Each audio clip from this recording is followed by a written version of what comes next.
אנחנו מכריזים בזאת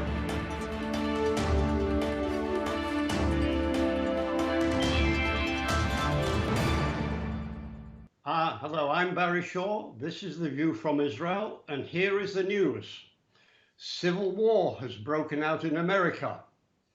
It was ominously declared recently by the incumbent president against a dark red militaristic background, reminiscent of speeches given by dictators like Mussolini, that the Democrat leader called Americans who opposed his rule semi-racist and ordered they must be treated as such, and others took up the call.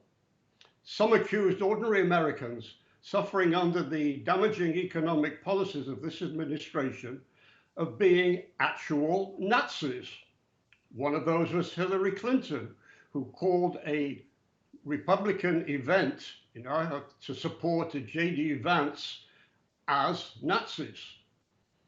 This country is now politically and socially at war with itself, brought on in large part by an administration that, at least to many observers, has encouraged the lunatics to take over the madhouse and punish anybody who opposes them.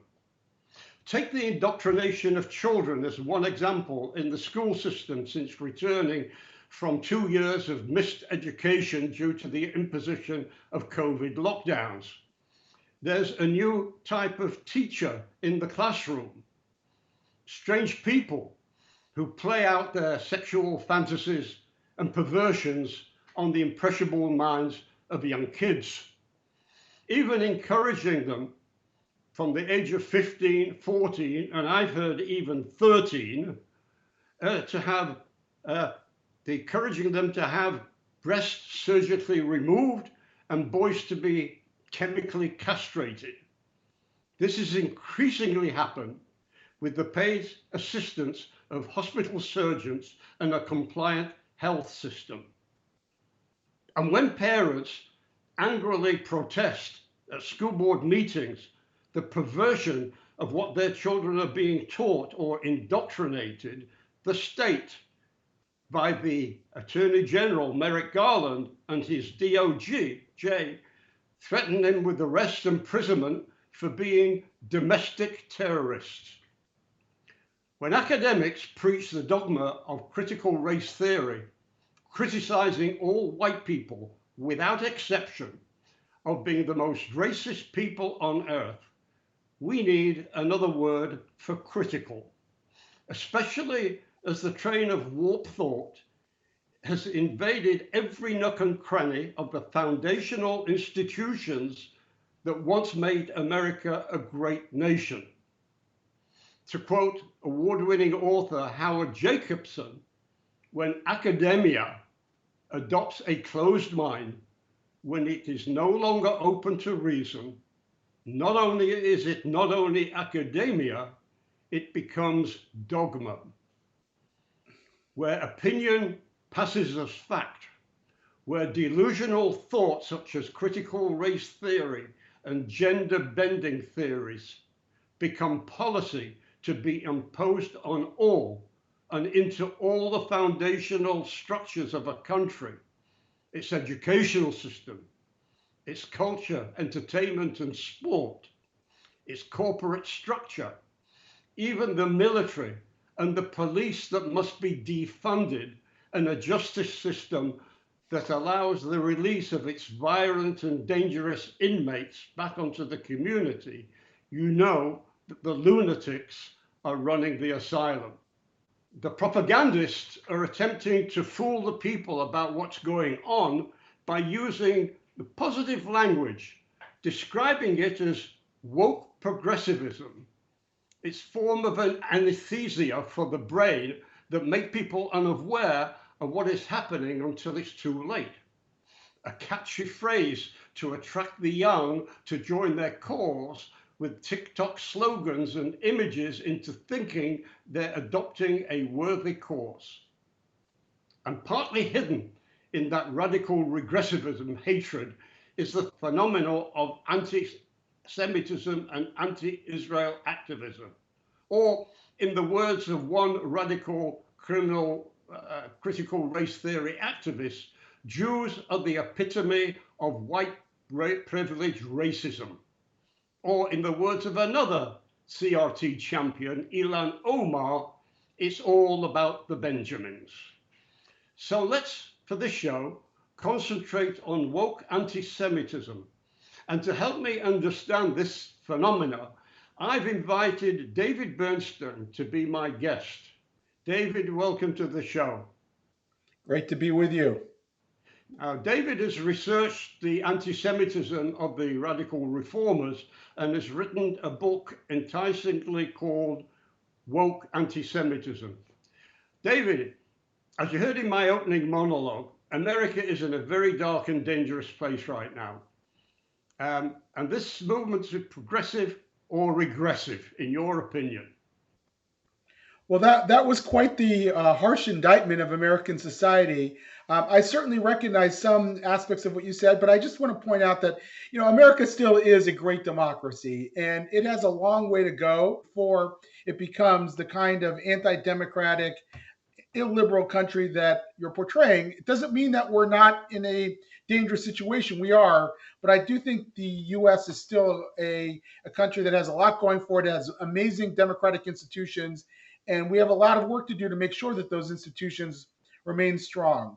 But we do have threats. We have some threats from the extreme right, and we also have threats from the extreme left. Woke ideology is this ideology that has taken over many institutions in American life. It holds two basic ideas. One is that oppression and bias are not just a matter of individual attitude, but they are a matter of systems. They are embedded in the very systems and structures of society. And the second is that only the oppressed have the ability to see this structural racism and structural oppression, so they get to define it for the rest of society. And that's sometimes used as a cudgel to prevent people from speaking openly. And it's also used as a way of insisting that one person's perspective or one group's perspective gets to define everything for everybody. So it can be used as a way of advancing anti-Semitism as well. So that's gained a lot of ground, and you would think that an ideology like this would be met with more resistance, but it really has found fertile ground in many U.S. institutions, and it's including Jewish organizations too often. And I think Jewish organizations have a lot of work to do to make sure that they sort of clear the way of this ideology, to make sure that they still allow multiple viewpoints and that they're aware that this ideology is fomenting anti-Semitism. So, David, tell me, why is this ideology so pervasive to American Jews, especially young Jews? And to what degree has the American Jewish community bought into it? Yeah, it's a good question. So why is it so pervasive? Well, one is that it really found its way into the academy, and Jews go to college, Jews go to university. So if when you have 300 and some thousand Jewish university students every year who are going to some of the elite schools where this ideology is most prevalent, they're going to be exposed to it. The second major factor for the Jewish community is that American Jews have always seen themselves as part of the civil rights movement. And this ideology has brilliantly posed as a next generation civil rights movement. So if you thought you supported Martin Luther King and John Lewis and other great civil rights leaders to make America live up to its own high ideals, and this movement then comes along dressed in some of the same clothing, it would be easy to see why that would be appealing to American Jews who may not have thought through all the implications and have sort of bought into it hook, line, and sinker. Can you give me some examples, for instance, where this regressivism, this woke progressivism that I've been describing has reared itself in expressions of anti-Semitism and anti-Israelism? Yeah, there are several examples. One is very close to home. A friend of mine named Nicole Levitt. She is an Orthodox Jewish woman. She lived in Israel for quite a few years, lives in Philadelphia, Pennsylvania. Nicole is an attorney for a domestic violence and abuse organization in Philadelphia. She represents mostly minority women who have gone through horrific conditions in their home. Nicole's organization bought into a diversity, equity, and inclusion program, like many organizations, nearly all organizations did. And they brought in a series of consultants, which is very familiar. The consultants brought them through this process. And in the process, they asked Nicole and other white staff members to join a white affinity group at work. And in that process, they asked all the employees, the white employees, to sign a contract that all white people are racist and I'm no exception. They also, and this is very common in the diversity, equity, inclusion discussions, Nicole raised the issue of anti-Semitism, and one of her colleagues raised the issue of anti-Semitism in the Black Lives Matter movement. And they were basically shouted down and they were censured by their bosses for inappropriately decentering anti-Blackness. You see this again and again. A professor, a psychiatrist, and a professor at Stanford University also raised, his name's Ron Altucher, also raised the issue of anti-Semitism in a diversity conversation in his work, because a Zoom meeting that they were doing was Zoom bombed with swastikas and the N word and other racial epithets. And when he raised the issue of anti-Semitism, because clearly it involved anti-Semitism, he was told that that was taking the spotlight away from racism. So you see this a lot. You see examples of people talking about Jewish privilege. That's another comment. Now, if you talk about how Jews control the banks or the media or whatever, that's considered classical anti-Semitism. But if you talk about Jewish privilege, you might just get away with saying the exact same thing, but dressed in progressive garb. There are other examples as well that I could cite, but maybe I'll stop there.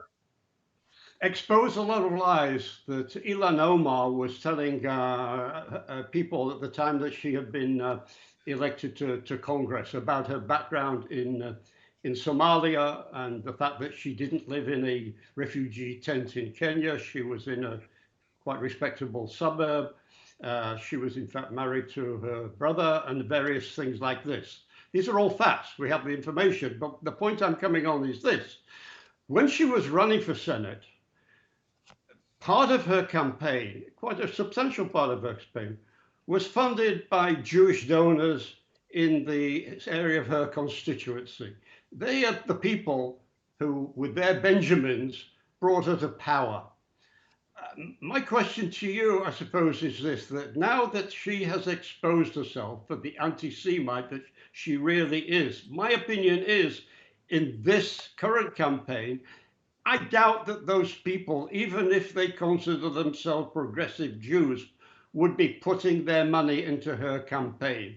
My question to you is, with this radicalism of the progressivisms, why is it, in your opinion, and give examples, why is it dangerous for American Jews? Yeah, so let me make a distinction here. I'm not sure if I would regard Ilhan Omar's anti-Semitism and her use of the term Benjamins as woke anti-Semitism per se.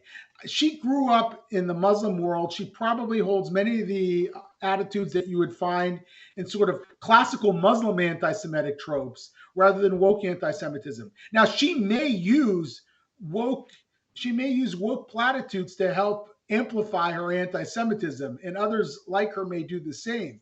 One thing that we've seen is something that the Israeli strategic think tank, the Reut Institute, calls the Red-Green Alliance. That is the convergence of Muslim Brotherhood ideology and Muslim Brotherhood activists in the United States with progressive activists in the United States. And the Muslim Brotherhood has proven very adept at using the rhetoric of progressive ideology to advance its own aims in the United States, to challenge the Abraham Accords and the like. So that's one aspect of this. And I think you might be seeing that more than you are a genuine progressive ideologue in Ilhan Omar using wokeism as her justification. But look, I think it's important to point out that the squad, the 4 members of Congress that include Ilhan Omar, are still a very small minority of even the Democratic Party. They are a powerful voice, no doubt, and they bring along others with them. But in general, they still haven't dominated the Democratic Party in the way that you might think. Where you see the greatest influence of wokeism is not in politics; it's in institutions. it's in the arts, it's in human services, it's in universities, of course, it's in corporations and corporate boardrooms. It's in Jewish organizations that have long fashioned themselves as part of the civil rights movement and desperately want to remain aligned. So they embrace the language of wokeism and they start talking about, as American Jews, how are we complicit in white supremacy? How are we complicit in a white supremacist society? When I hear that, I become very concerned because not only is it repeating the very canards that are being used against Jews, but it also shows that we're not in a position to fight this version of anti Semitism because we ourselves have been using the rhetoric that's used to fan the flames of it. So I think that's one of the greatest dangers is that Jewish institutions themselves, many of them are good, well-meaning, by the way. This is after George Floyd. They thought they were doing the right thing by sort of getting on the anti-racism train. They didn't exactly know what they were doing. They were afraid to debate the issues in the open like they would almost any other issues. Jewish organizations are famous for open discourse and debate. They didn't do any of that because they didn't want to offend anybody, and they ended up sort of without ever firing a shot, embracing an ideology that's harming them. That's the problem. Well, you mentioned the Black Lives Matter movement, which is in itself anti-Semitic. I know, I want to tell you, you may not know this, but Black Lives Matter have been here in Israel. In fact, they did a demonstration in Nazareth.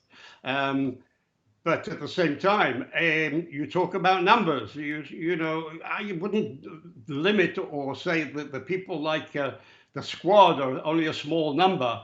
These are highly influential and powerful people. If you put them together with the Elizabeth Warrens and the Bernie Sanders or whatever, you can see their effect in the breakdown in the American economy in the last couple of years, where America has gone from an energy independent, very strongly prosperous country into a broken down economy, fighting not only inflation, but we've got a situation over here. Ask anybody, the rank and file Americans with their retirement pension funds being crashing, with people who can't afford to finish paying the bills for a month, and other things like this. And the people who are affecting policy today that is affecting the rank and file Americans, the millions of Americans, are a small number, but they're punching above their weight and they are introducing Marxist ways and means in order to break down the economy, to create chaos, in order to reframe, fundamentally change America, let's say. But you have to break down the system before you can rebuild it. And I ask again, why is this an issue that puts American Jews at risk and in danger? Well, this ideology puts them in danger because it contains language that might sound okay to their ears. It might even sound resonant to their ears, but it's used to smuggle in anti Semitic ideas. So let me give you an example of this. There's a concept called equity. Now, equity sounds great. We have equity in our homes, but it also sounds an awful like equality. An ideologue, a professor named Ibram X. Kendi, um, redefined equity to mean that if there's one group that's not doing as well on average, or there are other groups that are doing better than average, there must be discrimination that accounts for that disparity. Any disparity is prima facie evidence of discrimination.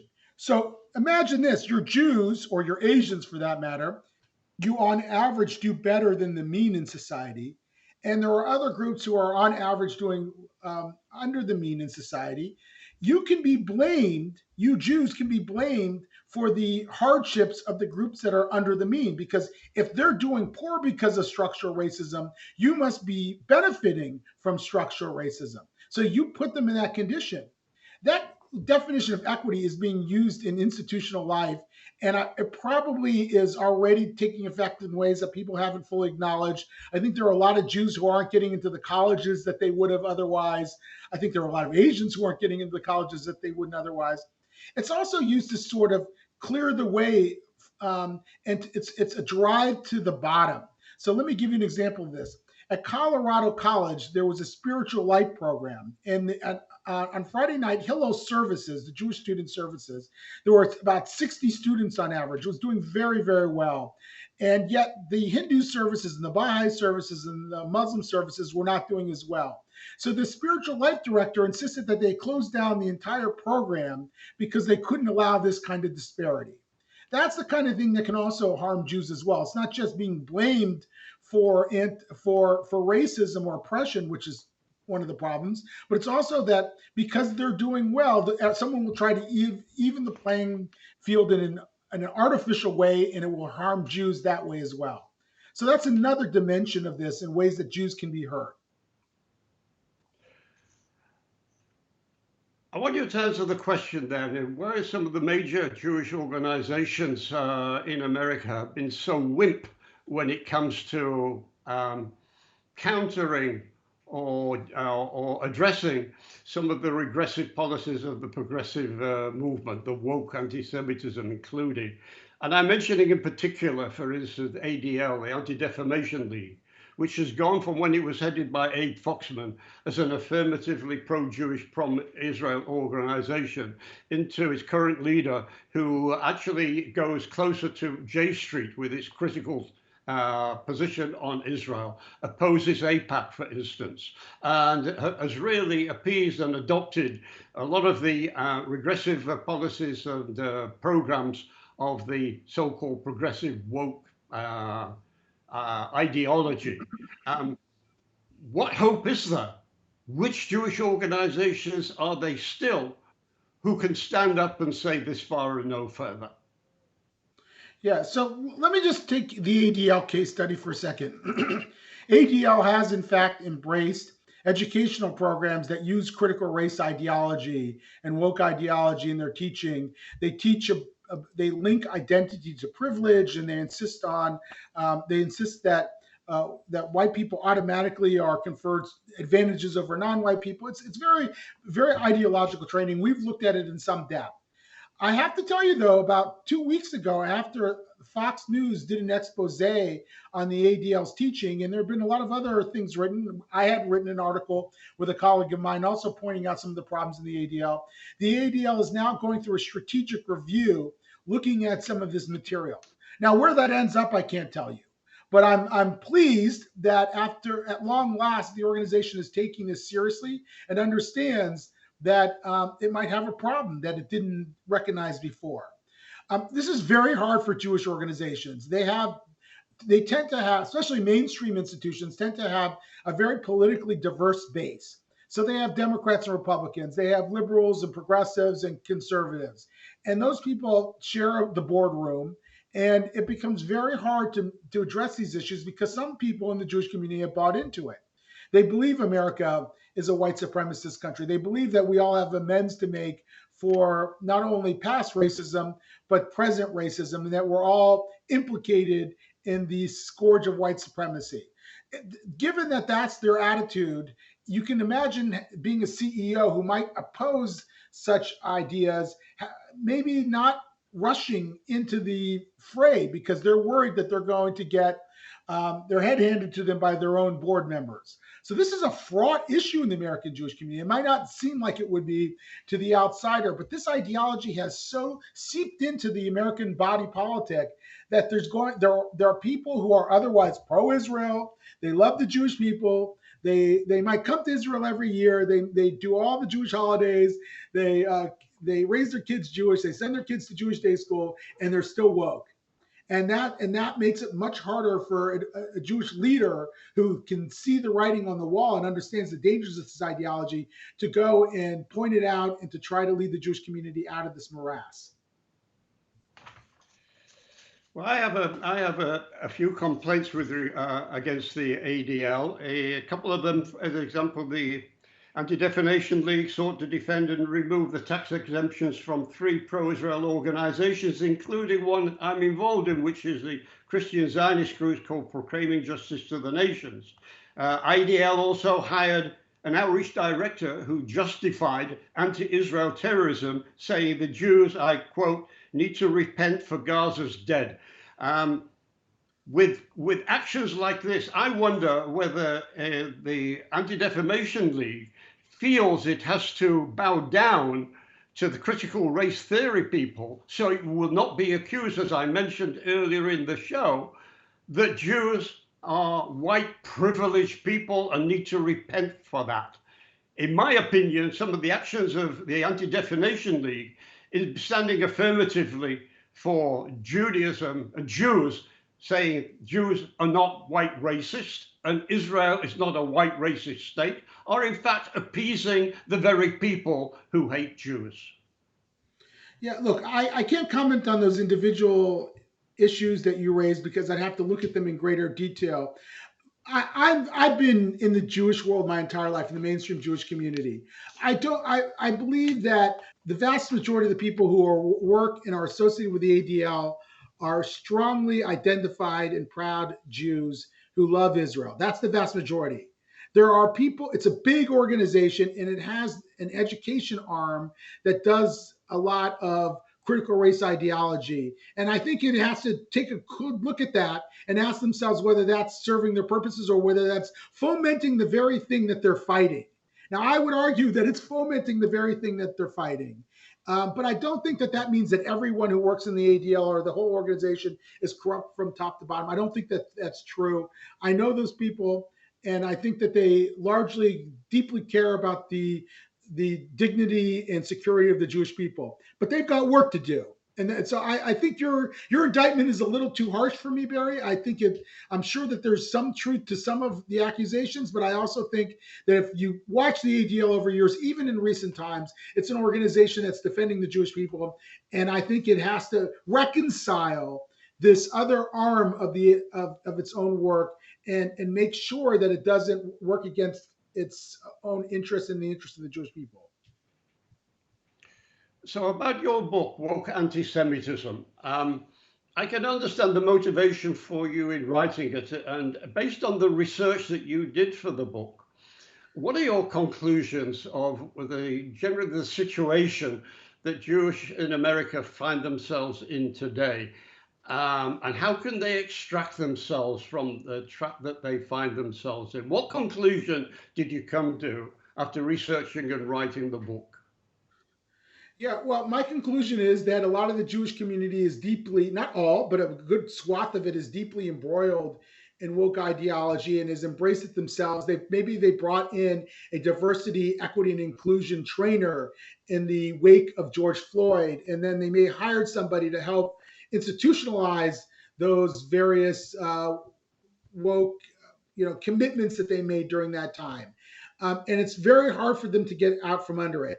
And I think what it's going to take, and this is one of my central conclusions, is people internally within these organizations who know this ideology runs counter to Jewish interests, who understand how it can foment anti-Semitism, who understand that the interests of the country as well are undermined when these illiberal forces take over institutions, who understand that this kind of ideology on the far left also foments this ideology on the far right, or some version of it that is also could be anti-Semitic. When those people have to speak up, and so my book is written for them. My book is to make sure that I give them the talking points and the ideas and the energy, I hope, to take a risk to say, listen, folks, I don't agree with X, Y, or Z. And I think we have to stand up for Jewish interests and Jewish values of free expression of ideas, of machloket l'shem shamayim, arguments for the sake of heaven, that we can't close the debate on these issues. That's what I want to see happen. There's another thing that I think we have to contend with as well. American Jewish organizations have largely tried to ally themselves with progressives in order to influence progressive discourse around Jews in Israel. They think, okay, we know that there's a lot of progressives who are anti-Israel, but maybe we can, by engaging them on these issues, we can bring some of them along so that we won't see as much anti-Israelism. I think the gig is up on that. I don't think that that's working very well in almost any quarter. And I think it's time for American Jews to start finding new partners, groups like Asian Americans who are also concerned about how this ideology foments anti-Asian sentiment. There are Black heterodox thinkers that don't want their kids to be taught that the system is rigged against them. We have natural allies in a lot of immigrant communities, and we've stayed away from those people in favor of progressives who are just not primed to act in our best interest. And I think we've got to change that. You know, there's a point to be made about this. You almost touched on it and then sort of veered away. There is one very affirmative way of countering the lies of critical race theory and these sort of people, and that is to stand up to them. Because as I mentioned in my monologue, it's their opinion which they are putting out as facts. They're not facts, they're opinion, and they're very badly paced. But you will find in America that the people who are most actively oppose this nonsense, this dangerous nonsense, which is ruining America, are the people who have the backbone of traditional background and heritage, of whether it's religion, state, or faith, or democratic values. Those systems, whether these people are Christian and Jews that maintain their traditions, whether it's the Hispanics and African Americans who retain their Christian faith and the faith that they were raised in as well. These people have the backbone of the traditional values. And I think these are the people that oppose all this woke nonsense and radical, dangerous talk. Do you agree with that particular aspect? Yes, mostly, but I'll add a nuance that I think that there are a lot of people who would have been consider themselves politically left who, this is not what they signed up for. And those people are very willing. It's not a huge number, but it is they tend to be overrepresented among intellectuals. So there are a lot of particularly Jewish intellectuals who probably are left of center on almost every issue, but at the same time do not believe in this illiberal ideology that's sweeping through our institutions, and they're opposing it. And they're among the most effective people at it. Sometimes it's making some interesting bedfellows, by the way, because you have people who are probably, let's say vehement atheists, for example, and we're active in that, who are now opposing woke ideology, and they're joining forces with religionists and among Christians, Jews, and even Muslims who oppose this ideology. So there are some new coalitions that are being fashioned in American society among people who believe in what we would call the liberal idea. And by liberal idea, I mean the ability of a society to have conversation, to have discourse, to freely express itself. That the best ideas need to be challenged and so forth. That's what I mean by that, and I think that has champions on the right, to be sure, but it also has champions on the center left who do not like what's happening in this country. I want to tell you, David, that never in a million years did I suspect that I would see Jews, American Jews, actually actively supporting the lies of anti-Semitic causes that hide their Jew hatred behind a veneer of supporting Palestinians based on human rights, based on false accusations of Israeli occupation, Israeli apartheid, Israeli human rights abuses, social justice, you name it. Because quite frankly, if you're talking about progressivism, and I say this mainly to the American Jews who have adopted this cause, there is no country in the Middle East that is more progressive than the state of Israel. And I think this has to be taught to the American Jewish youth, who quite frankly I call the lost tribe of Israel, who seem to have abandoned their own traditions for the new woke, you name it in your book, the woke progressivism, which isn't progressive at all, it's regressive. Do you accept this argument that I make? I mean, I think you're representing part of the American Jewish youth, but look, I mean, I have a 25-year-old son, I have a 17-year-old son. I don't think you accurately represented who they are. My 17-year-old son now wears a kippah to school every day. He just spent the entire summer in Israel and wants to spend his freshman year in college in Israel at the Nativ program. So I think that there are many young Jews who support Israel, love Israel. Jews are going to Israel in record numbers. More American Jews go to Israel these days than their parents' generation did. So, look, there's things to worry about. I think there is serious slippage among many American Jews in support for Israel, but there's also a lot of support that remains. And I think I would just be careful not to generalize too much in that way, because I think you have to understand that there are a lot of young Jews who say, "I love Israel. What are you talking about?"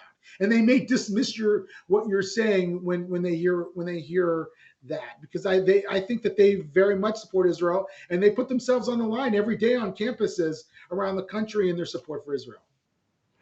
Oh, yes, of course. I didn't say we're talking about all Jewish youth. I talked about the ones that were adopting the critical race theory crowd, right? The BLM crowd.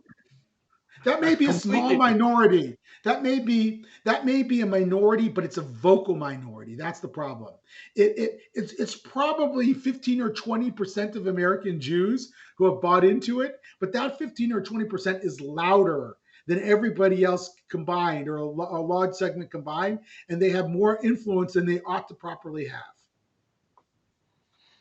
I don't think yet that even J Street has got to the stage we got to in places in Britain, in London, for instance, where there is a group there called Jewish Voices for Palestine, under the watchful eye of another group, which is the British equivalent of J Street, called Yachad, who held a Kaddish in Parliament Square, London, in which they prayed for the souls of Hamas and Palestinian terrorists who were killed by Israeli response to Hamas rocketing.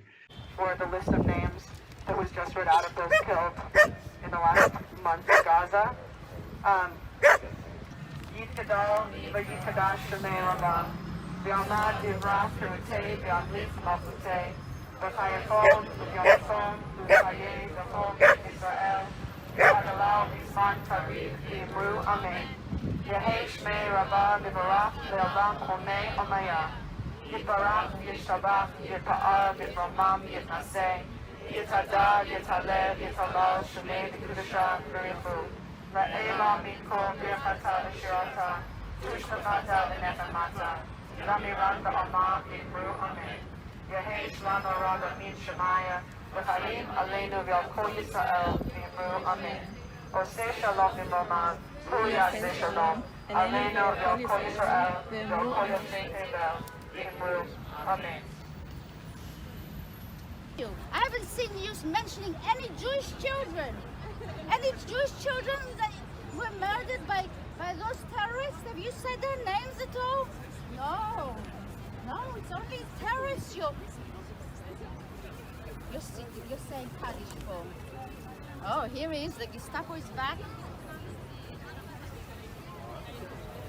Out of my way. Get out of my way. It's a free country. Do you want to get kicked in the balls? Yes, please. Do you want? Yeah? Get out of my way. Show your true colours.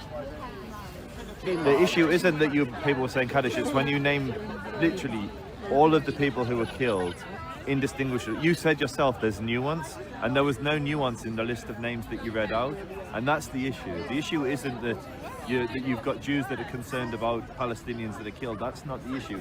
The issue is you said Kaddish for some Hamas operatives mixed in with some innocent casualties of a terrible conflict, of which you can blame different people. You can judge. It's up to you. Treacherous fucking pricks! 50 of them were identified as Hamas officers by the leader of Hamas. Look, it's all over here. Salah al-Badawi says openly 50 of those kills on Monday were Hamas officers. You're fucking pricks. You're saying Kaddish for them? You're saying Kaddish for them? They would have fucking killed you if you were there.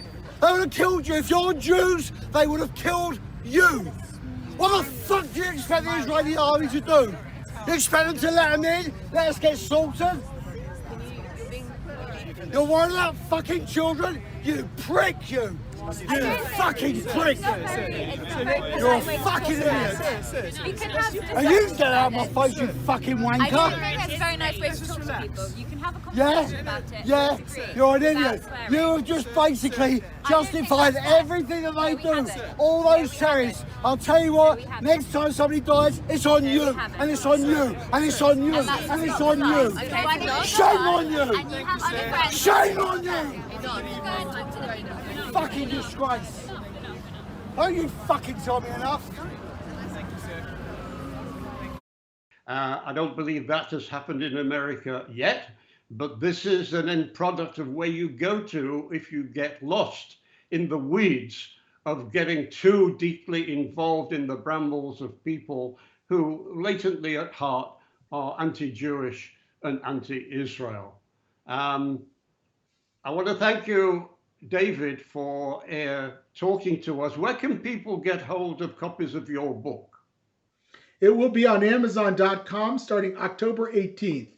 So I'd really, yes, please read it and let me know what your thoughts. They can reach me at david@jilv.org. And if they want to sign up to receive a notification of the book, they can type in jilv.org/book. That's www.jilv.org/book, and they can put their name in there and they will get notification and a link to the book when it's on Amazon in just a couple weeks from now. Before I let you go, based on our discussion here, do you see any outline here of what I would call the battle against the regressive policies of critical race theory? Or do you simply do what Jewish organizations seem to do, is get along to get along and not repel the negative aspects of it? I think we're seeing a backlash against it in the larger society. I mean, I'm working with Asian American groups and Black American groups and other ethnic communities to fight this ideology every day. So we're seeing new coalition partners forming. We're seeing a much larger group of people who are now pushing back against it. I think it's still early to say. The goal of my book and some of the efforts that we're making more generally is to get people to pay attention to this in the Jewish community. So Barry, I hope you'll have me back on a year from now so we can sort of do an evaluation of where we are now to see if we've made any headway in getting Jewish organizations to wake up and start to push back against this ideology. Right. I mean, the only thing I can make a comparison with, I remember years ago, a decade or more ago, where I was going to battle in Britain against the rising anti-Semitism in the Labour Party under a guy called Jeremy Corbyn.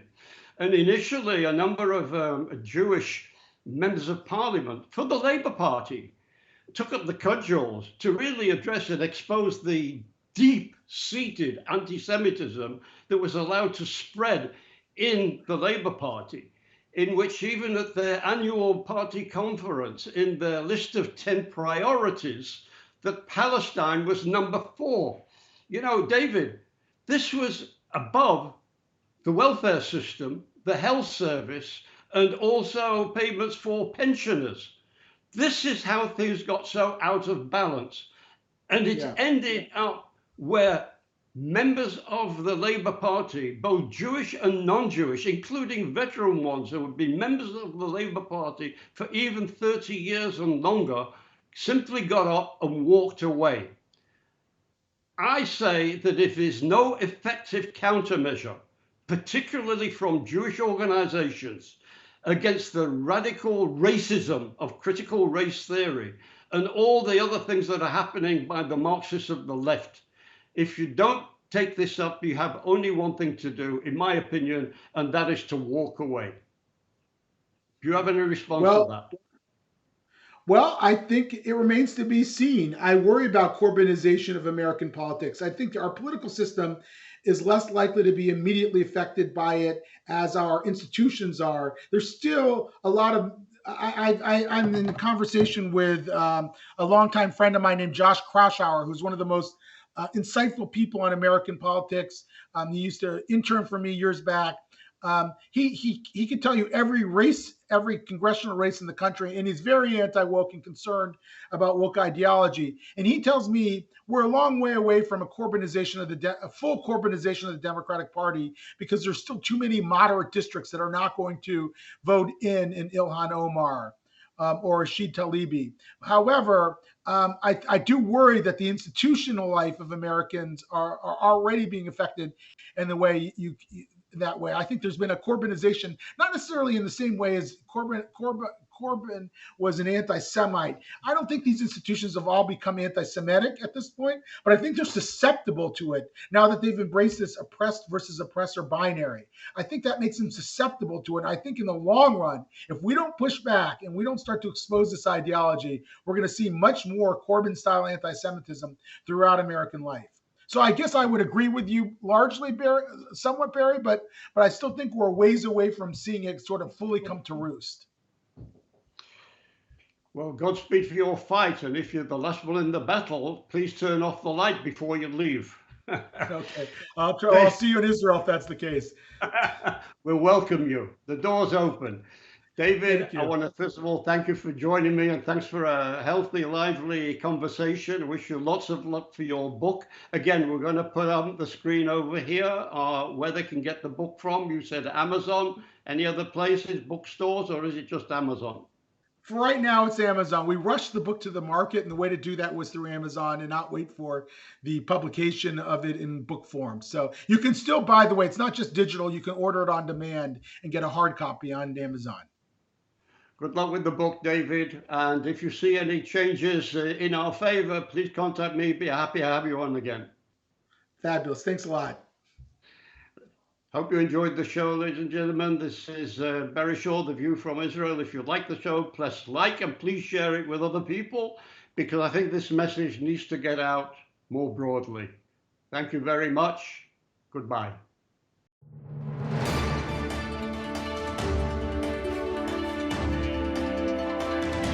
אנחנו מכריזים בזאת